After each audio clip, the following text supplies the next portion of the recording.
اعوذ باللہ من الشیطان الرجیم، بسم اللہ الرحمن الرحیم۔ اس وقت ہم سیرت الرسول مقدمہ جلد دوم شیخ الاسلام ڈاکٹر محمد طاہر القادری اس کے باب پنجم، جس کا عنوان ہے سیرت الرسول کی عصری اور بین الاقوامی اہمیت، اس پر پہنچ چکے ہیں اور ابھی اس کا خلاصہ آپ کی خدمت میں عرض کریں گے کہ سیرت الرسول کی عصری اور بین الاقوامی اہمیت اور حیثیت کیا ہے۔ کیونکہ اولاً حضور علیہ الصلوۃ والسلام نے عرب میں انقلاب برپا کیا، اور جب عرب میں اسلام کا غلبہ ہو گیا تو پھر آپ نے خطوط لکھ کر دائیں بائیں اور اطراف و اکناف کی تمام ریاستوں کے سربراہان کو اسلام کی دعوت دی۔ یہ وہ بنیاد تھی جو آپ نے اپنی پیغام کو بین الاقوامی سطح تک پہنچانے کی صورت میں جس کی بنیاد رکھ دی، اور اس کا نقطۂ کمال آتا ہے کہ اگرچہ کہ جو بین الاقوامی طور پہ اسلام کی پینیٹریشن ہے وہ خلافت راشدہ کے طور پہ ہوئی، لیکن اس کا جو بنیادیں ہیں، جو اصول ہیں، وہ جو دستور ہے جس پر یہ بین الاقوامی معاملات کھڑے ہونے تھے، وہ اصول حضور نبی اکرم صلی اللہ علیہ وسلم نے خود اپنی حیات مبارکہ میں بیان کر دی اور اس کی بنیادیں رکھ بھی دیں، عملی طور پہ بھی رکھ دی۔ اس حوالے سے حضور شیخ الاسلام نے جو سب سے پہلا حصہ اس باب کا لیا ہے وہ ہے خطبہ حجۃ الوداع۔ یہ باب کہ سیرت الرسول کی عصری اور بین الاقوامی اہمیت، یہ دو حصوں پر مبنی ہے۔ ایک ہے جدید عالمی نظام کے تناظر میں سیرت النبی، اور دوسرا جدید انسانی مسائل کے تناظر میں سیرت النبی۔ تو پہلا حصہ جو ہے جدید عالمی نظام کے تناظر میں سیرت النبی، تو اس کے لیے حضور علیہ السلام نے 9 ذی الحجہ میں میدان عرفات میں جو خطبہ حج دیا تھا، جس کو حجۃ الوداع کہتے ہیں، اس کے اندر آپ نے جو اصول دیے تھے وہ اصول عالمی نظام، ریاستی نظام، عالمی سطح پر ایک نظام اور نظم قائم کرنے کے لیے بنیادوں کی حیثیت رکھتی ہیں، اساسی اہمیت رکھتی ہیں۔ ان میں پہلا پہلو جو آپ نے بیان کیا، اب سنتے جائیے، یہ جتنے پہلو آپ نے اس خطبے میں ارشاد فرمائے وہ تمام پہلو بہت سارے اپنے اندر زاویے رکھتے ہیں۔ سب سے پہلے ماں قبل جو مسائل تھے ان کا اس کے اندر خاتمہ ہے، ماں قبل جو غلط روایات تھیں، جو رسم تھی، اس کے اندر ان کا خاتمہ ہے۔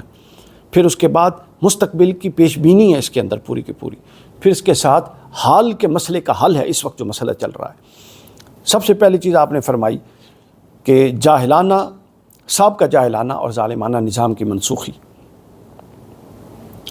صحیح مسلم کی حدیث پاک کتاب الحج میں آپ نے فرمایا خطبہ دیتے ہوئے، خبردار دور جاہلیت کا سارا نظام جو استحصالی بھی تھا، بے حیائی پر مبنی بھی تھا، تمام خرابیاں تھیں، میں اپنے پاؤں کے نیچے روند رہا ہوں۔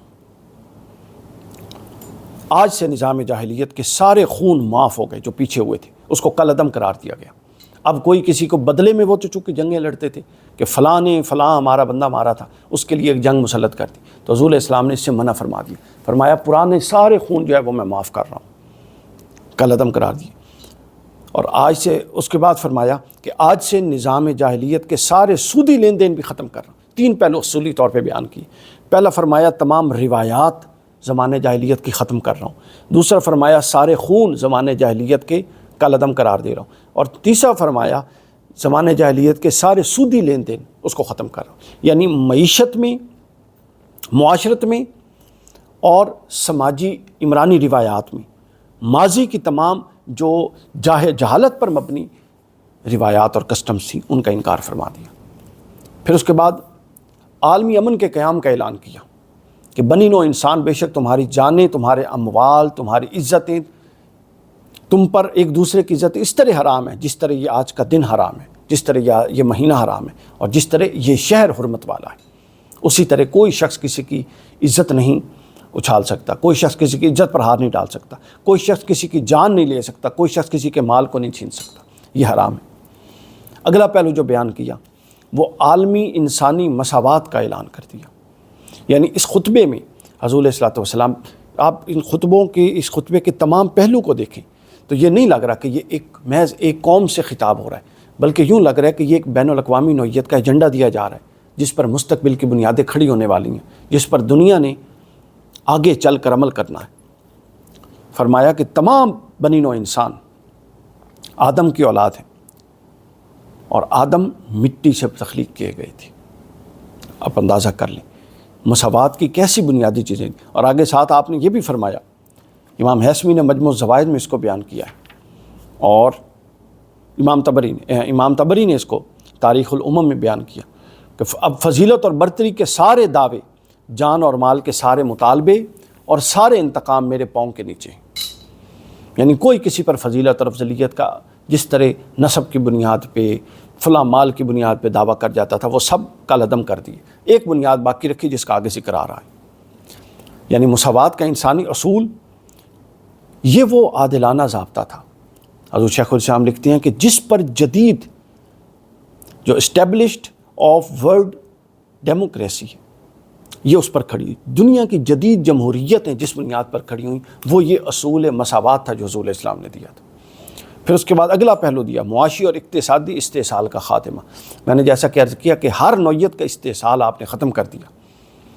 اس میں آپ نے فرمایا کہ آج سے ہر قسم کا سودی لین دین منسوخ کیا جاتا ہے، اور تم اپنے سرمایے کے سوا، اصل سرمایے کے سوا، کیپٹل کے سوا نہ کچھ لے سکتے ہو نہ دے سکتے ہو، نہ تم سودی لین دین میں ایک دوسرے پر ظلم کر سکتے ہو، اور سن لو جو ظلم کرے گا قیامت کے دن اس پر ظلم کیا جائے گا۔ پھر اس کے بعد آپ نے عورتوں کے حقوق کا خاص طور پہ ذکر کیا، چونکہ عرب سوسائٹی میں، اور پھر عرب سوسائٹی نہیں بلکہ رومن امپائر بھی آپ دیکھ لیں، پرشین امپائر بھی دیکھ لیں، عورت کی کوئی ماں قبل اسلام عورت کی کوئی حیثیت نہیں تھی۔ اس پر آپ نے خاص طور پہ ارشاد فرمایا، جس کو امام طبری نے بیان کیا، ابن خلدون نے بیان کیا۔ حضور نے فرمایا، لوگوں بے شک تمہارے کچھ حقوق عورتوں پر واجب ہیں اور ان کے کچھ حقوق تم پر واجب ہیں، لہٰذا ان کی حفاظت کرو، دونوں کی حفاظت کرو، عورتوں سے ہمیشہ بہتر سلوک کرو، اور عورتوں کے حقوق میں اللہ سے ڈرتے رہنا۔ پھر اس کے بعد زیر دست اور افلاس زدہ جو انسانیت ہے، ان کے حقوق کی بات کی، جو آپ کے ماتحت کام کرتے ہیں۔ اس دور میں ماتحتی کا جو رواج تھا وہ غلامی کی شکل میں تھا، اب ماتحتی کا رواج ایک نئی شکل میں ہے، جس کو آپ امپلائمنٹ یا ملازمت یا ان چیزوں کا نام دے سکتے ہیں۔ حضور نے فرمایا، اپنے ماتحت اور زیر دست کا خیال رکھنا، انہیں وہی کچھ کھلانا جو خود کھاتے ہو، انہیں وہی پہنانا جو خود پہنتے ہو۔ آپ اندازہ کر لیں ہر طبقے کا کیسے آپ نے اس کے حقوق کا تحفظ کر کے انسانیت کے سامنے رکھ دیا۔ یہ وہ بنیادی چیزیں تھیں جو آپ نے عالمی نظام اس بنا خطبہ حجت الوداع میں ورلڈ آرڈر کے طور پہ، اسلامک ورلڈ آرڈر کے طور پہ ان 7 نکات کو آپ نے سامنے رکھا۔ یعنی اب آپ دیکھیے سیرت الرسول کا جو آپ بین الاقوامی تناظر دیکھتے ہیں، اس کے اندر نظام میں، یعنی نظاموں کے تقابل میں اگر آپ سیرت رسول کا بین الاقوامی تناظر دیکھیں گے تو جو بین الاقوامی طور پہ حضور نے نظام دیا، اس نظام کے اندر 7 خصوصیات ہونی چاہیے خلاصتاً۔ پہلی خصوصیت، 6 خصوصیات ہونی چاہیے۔ پہلی خصوصیت یہ ہونی چاہیے کہ اس نظام کے اندر ظلم اور استحصال کی کسی بھی چیز کا کوئی شے باقی نہ رہے۔ وہ معاشی استحصال ہو سکتا ہے، وہ خاندانی استحصال ہو سکتا ہے، وہ آپ سمجھ لیں کسی طرح کی وائلنس اس کے اندر آ سکتی ہے۔ دوسرا آپ نے فرمایا امن، تیسرا آپ نے فرمایا مساوات، چوتھا آپ نے فرمایا کسی کا کوئی معاشی اور اقتصادی استحصال نہیں ہوگا، چوتھا آپ نے فرمایا عورتوں کے حقوق کا تحفظ، اور پانچواں آپ نے فرمایا جو کمزور ہیں، غلام ہیں، یا جن کا سرپرست نہیں، بے آسرا لوگ ہیں، معاشرے کا پسماندہ طبقہ، ان کی حفاظت۔ ان پر مبنی جو ریاست قائم ہوگی، وہ ریاست اور جو نظام قائم ہوگا، وہ نظام سیرت الرسول کی بنیادوں پر قائم نظام تصور کیا جائے گا، چاہے وہ یورپ کے کسی ملک میں ہو یا چاہے وہ کسی اسلامی ملک میں ہو۔ دوسرا پہلو جو آپ نے بیان کیا وہ جدید انسانی مسائل کے تناظر میں سیرت کا مطالعہ تھا، وہ نظام کے تناظر میں تھا کہ نظام کن بنیادوں پر کھڑا ہونا چاہیے۔ اب جو انسانیت کو انفرادی، اجتماعی اور پھر بین الاقوامی سطح پر جن مسائل کا سامنا تھا، ان مسائل کا آپ نے آگے بیان فرمایا۔ سب سے پہلی بات ذہن میں رکھیے کہ رسول اللہ صلی اللہ علیہ وسلم کی بعثت کسی علاقے، زمانے، خاص تہذیب اور تمدن کے لیے نہیں تھی، آپ ہر انسان کے لیے آئے تھے اور قیامت تک کے لیے ہر انسان کے لیے ہیں۔ یہ وجہ ہے کہ آپ کی تمام تر تعلیمات کے اندر اللہ تعالیٰ نے 5 خصوصیات رکھی ہیں جو ماں قبل انبیاء میں سے کسی نبی کو بھی میسر نہیں آئی، کیونکہ ظاہر ہے وہ نبی ایک وقت کے لیے آتے تھے، ایک زمانے کے لیے، ایک جغرافیائی حد کے لیے، ایک تمدن کے لیے۔ اس کے بعد ایک ہی علاقے میں دوسرا نبی بھی موجود ہوتا تھا۔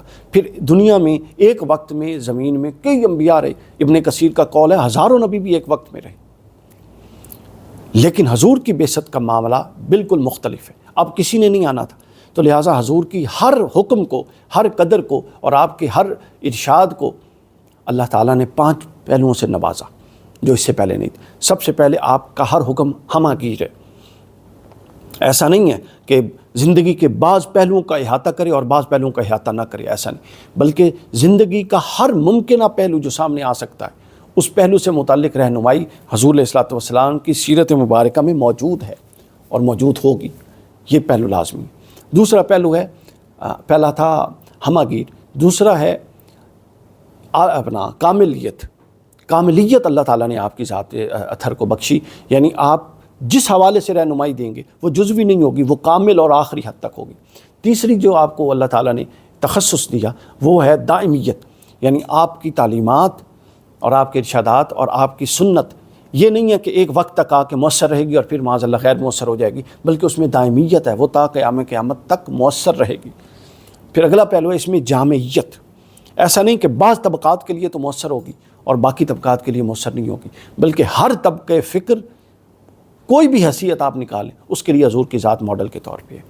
ان پہلوؤں کو مد نظر رکھتے ہوئے یہ پہلو آپ کے سامنے رکھنا چاہتا ہوں جو حضور شیخ الاسلام نے یہاں بیان کیا کہ آفاقی اقدار کا قیام، حضور نے جو قدر دی وہ محض عرب کو مد نظر رکھتے ہوئے یا محض چند لوگوں کے مفاد کو مد نظر رکھتے ہوئے نہیں فرمایا، بلکہ آپ کا ہر حکم عالمگیر تھا۔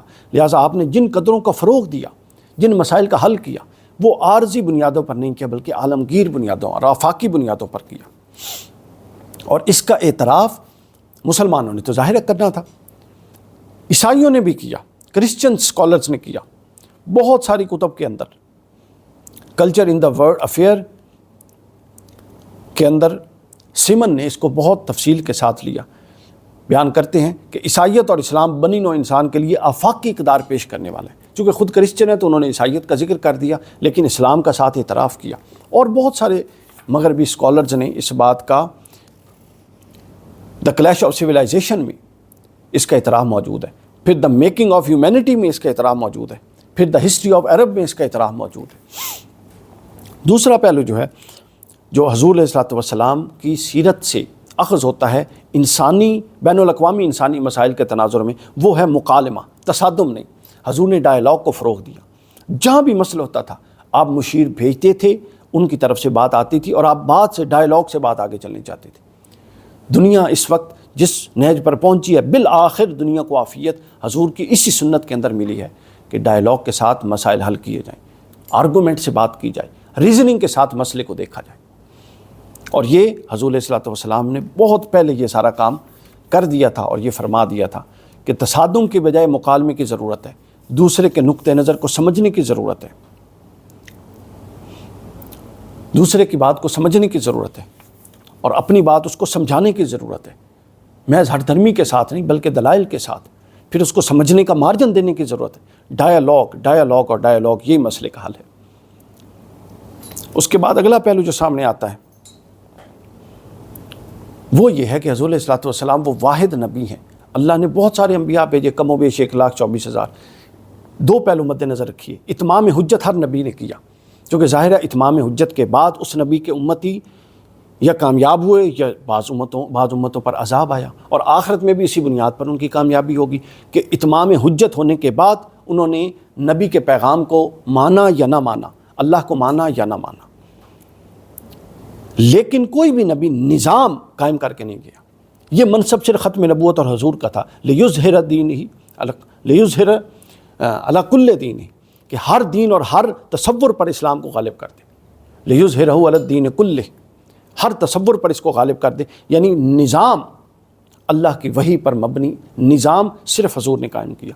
تو گویا حضور کی انسانی بین الاقوامی انسانی مسائل میں جو اگلا پہلو آتا ہے وہ یہ ہے کہ حضور نے تمام انسانی مسائل کو مینیج کرتے ہوئے ایک کامیاب نظام نہ صرف دیا بلکہ اس کو ایگزیکیوٹ کیا اور اس کے نتائج دنیا کو دکھائے۔ کامیاب نظام ایگزیکیوٹ کر کے خود ایک تصور دے کے خود اس نظام کو ایگزیکیوٹ کر کے اور خود اس کے نتائج امت کو دکھائے، پوری دنیا کو دکھائے، اور اس کے اثرات دور رس کتنے دکھے کہ وہ دیکھیے کہ 10 یکم ہجری سے جو ہجرت ہوئی تھی اور پھر چند سالوں میں ایک ریاست پوری قائم ہو گئی، تو اس کا آج سے 100 سال پہلے تک 1921 22 23 تک اس کی باقیات چلتی رہیں، اس خلافت کی اور اس نظم کی جو حضور علیہ السلام نے بطور نظام قائم کیا تھا۔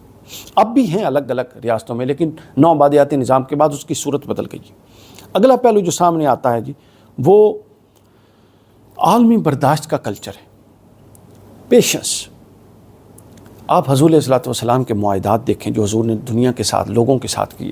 مدینہ میں جب آپ نے ہجرت کی تو مدینہ میں 5 قبائل تھے کل، 3 یہود کے قبائل تھے اور 2 عرب قبائل تھے۔ اوس اور خزرج جو تھے یہ عرب قبائل تھے، اور بنو کینکا، بنو نذیر اور بنو قریظہ یہ یہود قبائل تھے۔ آپ نے سب کو انگیج کیا۔ پھر یہ اتنے اچھے لوگ نہیں تھے، بہت بعد میں یہ اسلام لائے۔ انہوں نے بہت ساری سازشیں کی، غزوہ حنین کو پڑھ لیں، کیا معاملہ کیا سختی تھی، تبوک کو پڑھ لیں، منافقین الگ کیے اللہ نے اس کے اندر جو اندر گھسے ہوئے تھے، سخت ترین معاملات تھے۔ لیکن حضور علیہ السلام آپ کو کسی بھی موقع پر ریئیکشنری پوزیشن میں نظر نہیں آتے، پیشنس کے ساتھ ٹیکل کرتے ہوئے نظر آتے ہیں۔ اس پہلو کا ابلاغ یہاں پر کیا گیا کہ بین الاقوامی مسائل کے حل کے لیے حضور علیہ السلام کی سیرت کا یہ پہلو بہت ضروری ہے۔ بلکہ میں تو یہ سمجھتا ہوں کہ انفرادی معاملات میں یہ پہلو بہت ضروری ہے۔ بہت سارے معاملات میں جب آپ عجلت باز ہوتے ہیں اور آپ جلد رسپونڈ نہیں کرتے، بلکہ اپنا کیا کہتے ہیں رسپانس نہیں کرتے بلکہ رپلائی کرتے ہیں، اور آپ فوراً عجلت کے ساتھ جواب دینے والے ہوتے ہیں، تو بہت ساری زندگی کے مسائل اس وجہ سے ہوتے ہیں۔ چیزوں کو سمجھیے، پہلے سنیے، پھر غور کیجیے، اور پھر غور کرنے میں اپنی منفیت اور منفی ذہنیت کو ہرگز کار فرما نہ کیجیے۔ شیطان فوراً اکسا دیتا ہے کہ اگلے بندے نے آپ کے خلاف کوئی منفی پروپیگنڈے پر مبنی بات کی ہے، یہیں سے ساری کی ساری چیز خراب ہو جاتی۔ یہ انسان کو آگے نہیں بڑھنے دیتی یہ والی سوچ۔ ہر ایک کے بارے، حتیٰ کہ آپ کا کوئی صریح دشمن بھی ہو، آپ نے مثبت سوچی ہے، اور اس کے اندر سے آپ پھر دیکھیے کہ آپ کے ذہن میں کیا کیا کمالات آتی ہیں، کیا چیزیں آتی ہیں، کیا انشراح آتا ہے۔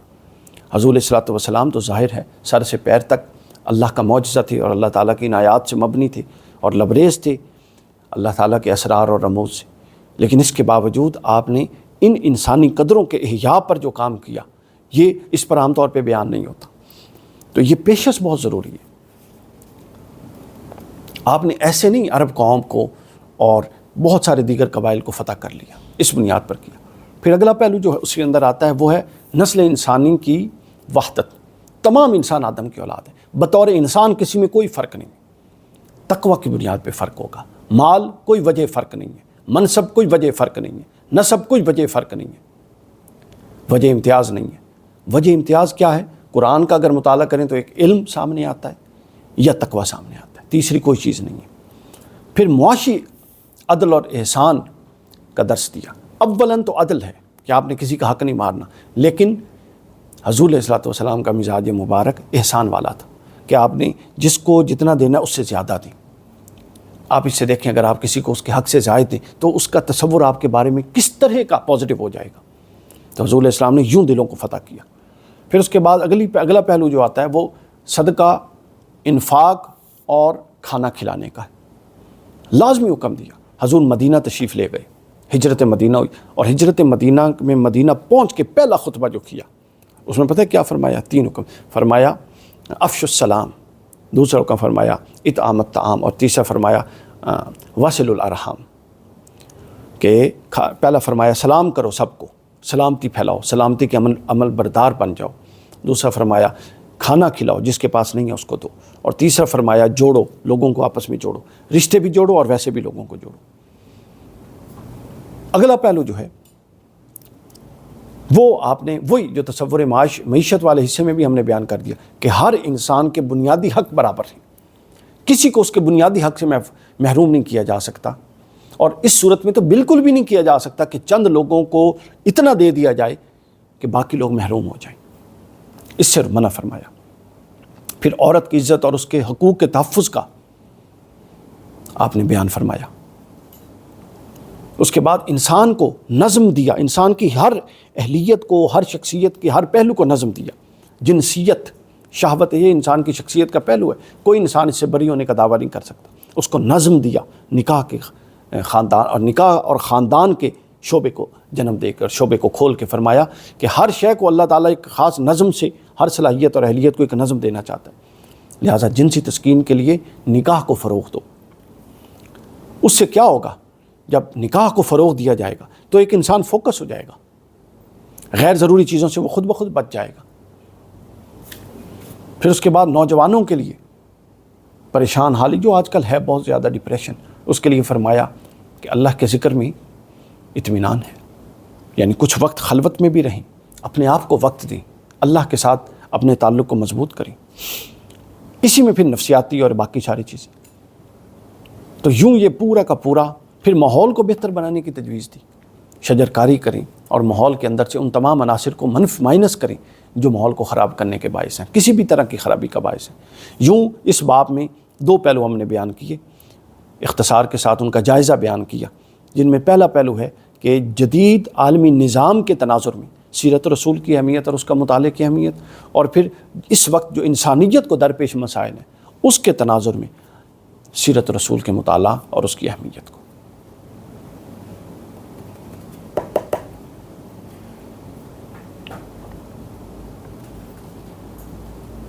سر آپ کے لیے چائے منگوا دوں گی یہاں کے بعد سیشن میں؟